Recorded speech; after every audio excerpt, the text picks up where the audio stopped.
there, I'm TychoCelchuuu, and this is a Men of War gameplay video. Vanilla Men of War, not any Assault Squad stuff. I went to play the Assault Squad beta, and turns out there was nobody playing, or my server browser was screwed up, whatever. There weren't any games. So, Men of War, and I'm playing with three random people. Martinez 1122, I'm moving this thing in time to the music, so I can't really read it. The real Giblet Zero. And Atticus Finch is my ally. I believe this is Martinez 1122's 1000th game. We were checking his stats before it started, and he had 999 games played. So congratulations, Martinez 1122. And we are British, and I believe we are fighting... Let's go with German. I don't know.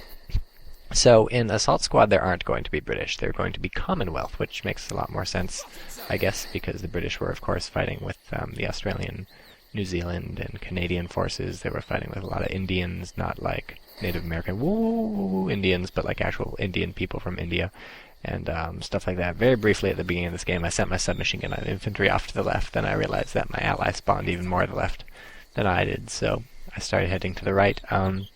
I am prone and crawling towards this center point because, of course, my opponent has beat me to it, so I'm approaching cautiously. I do manage to catch one of his men and mow him down, but I'm almost immediately killed very brutally. I lose 3 men, and my other guys are injured. That's because he sent paratroopers there. That's also how he got there so fast. He probably sprinted there, but paratroopers are very fast and mobile. They're the Fallschirmjägers, and they're the elite infantry that don't come with the body armor. This, however, is a bad idea, driving his armored car so close, because that thing happens. Does take out the rest of my infantry with the couple of explosions. I believe one of the guys hit the corner with his second AT grenade.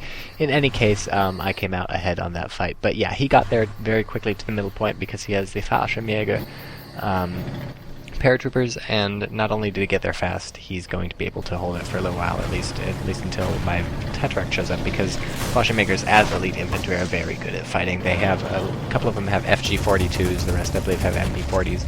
In either case, they are very good with their guns. They are very deadly. They fire very accurately, and so it's very tough to take them on with submachine gunners, especially in a straight-on fight. So you kind of have to chuck grenades and be sort of sneaky about it, or of course just get a big old armored car, which really doesn't have to worry about Fallschirmjägers unless they get close to you. The special thing about German paratroopers is that they come with Panzerfausts. So if they get, or do they? Yeah, a couple of them come with Panzerfaust. So they only have to get within, I think it's something like 20-30 meters, which is, a fair amount of distance. Maybe it's 15 meters, maybe it's not 20-30, maybe it's 20-30 in real life. They don't have to get too close before they can blow up one of your tanks. It's not like AT grenade distance. They can hit you from a fair distance away. So I head to the right with my submachine gun infantry, and this time I start getting picked off by riflemen. So they have the advantage in the longer range fight, and they're also already prone and spread out, whereas I have to attack. But luckily I have my Tetrarch, so my idea is that he'll provide fire support, and that lasts for all of 10 seconds before the Hetzer shoots him. So that didn't go very well. I guess that's what I get for driving around with my light tank without knowing what's out there, but sometimes you can't really avoid that. And at the beginning of the game, you kind of just have to go balls out and do whatever you can, because you can't just sit around hoping or being scared that your opponent's got something strong, because then you're never going to make it anywhere. And meanwhile, a Panzerschreck has destroyed my allies' light vehicle, sort of on the left. If you look at the mini-map, it's the little yellow triangle. That's the sign for abandoned vehicles. That's because he drove slightly into enemy territory, and there were Fallschirmjägers hiding there. And these chickens you're going to hear quite a bit of, because when you get near a chicken, the chicken starts getting vocal. And I am in the barn, I am near the chicken, so I hope you like the sound the chickens make, or the tinny computerized recorded sound that they gave to the chickens, because although the sound in Men of War is actually quite good, the sound design maybe not so good, but the individual sounds are good. The individual chicken sound, not so good. It's not a fantastic sound. Yeah, there's chickens again. I hope you like those. But I see an opportunity. This Hetzer is really unsupported by infantry. He has some infantry to the right and to the left, but nothing really near the Hetzer. More goddamn chickens. So I see an opportunity to sneak up on him, and then I don't, and then my guy's like spazzing out, and then he's like trying to pick up chickens, and he's penned in just like a chicken, and now he's dead, because he got spotted. And so the Hetzer machine gun on top fired at him. The Hetzer machine gun on top is like controlled from the inside without them having to look on the outside. I have no idea how that works. That is completely incomprehensible. That makes as much sense as communion biscuits turning into Jesus when you eat them, but it happens, unlike the biscuit thing. So, like, apparently they got it to work in World War II. So, I don't know how. I believe the Hetzers were crewed by elves and magical gnomes and stuff because they're so tiny inside. It couldn't have been real people. So perhaps they used their magical elf gnome power to aim that weird machine gun. It is a pretty big advantage, though, because you don't have to stick your head out and get shot at to aim that machine gun. Although I imagine in real life it must have been incredibly inaccurate or something. I don't know. German engineering. That is the answer. Man, those Germans, they were crazy. That's why we hired all those Nazi scientists to get us to the moon after World War II. We're like, alright, you guys are Nazis, but you built some pretty awesome rockets, as London demonstrated. So how about you stop shooting rockets at London and start shooting them at the moon? And they were like, yeah, just forgive us for the war crimes, yeah. And that worked well for everybody, I assume. I don't know, not the Russians so much. So yeah, I'm just kind of sending some submachine gun infantry over to the right to probe it. I figure now that the Hetzer's busy, I can make my move, and I'm sending a mortar into the middle because I want to help my ally out. I want to do some damage, and the middle is fairly built up with a fair amount of buildings, and I figure a mortar is going to do a pretty good job of clearing out all this infantry. And once the infantry are gone, we have a couple options. We could then deal with the tank through normal means, like buy our own tank or buy an AT gun, or we'll have a lot more leeway to do some crazy stuff like sneaking up on the tank and throwing AT grenades, because that's almost impossible when they're well supported by infantry.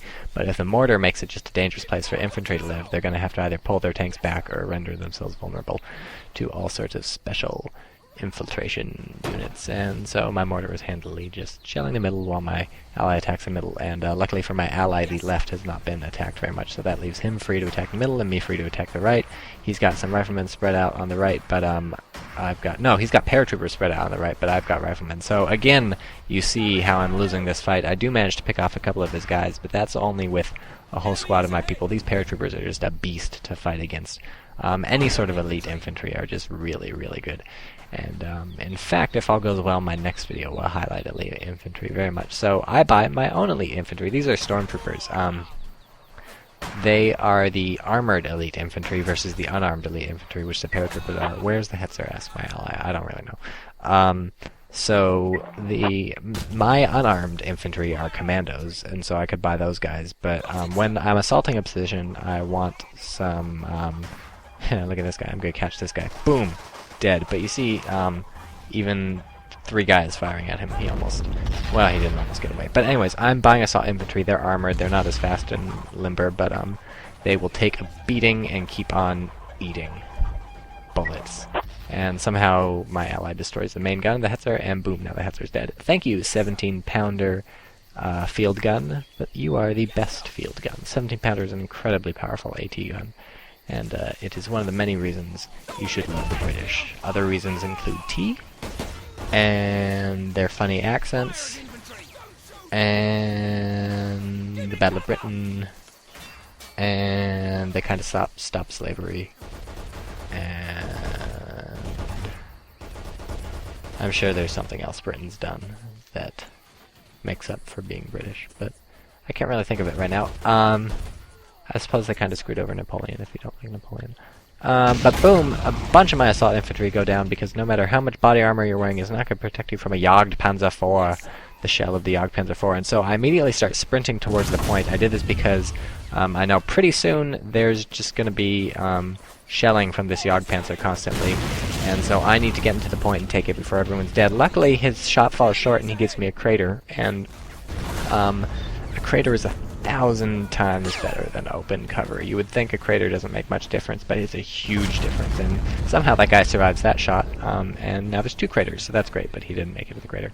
It makes a huge difference, especially a tiny bit more difference against the Jagdpanzer or other tanks that are very low to the ground, because his gun is so low to the ground that he can barely aim down, and so he did an incredibly stupid thing, drove straight up to the crater in an effort perhaps to squish me.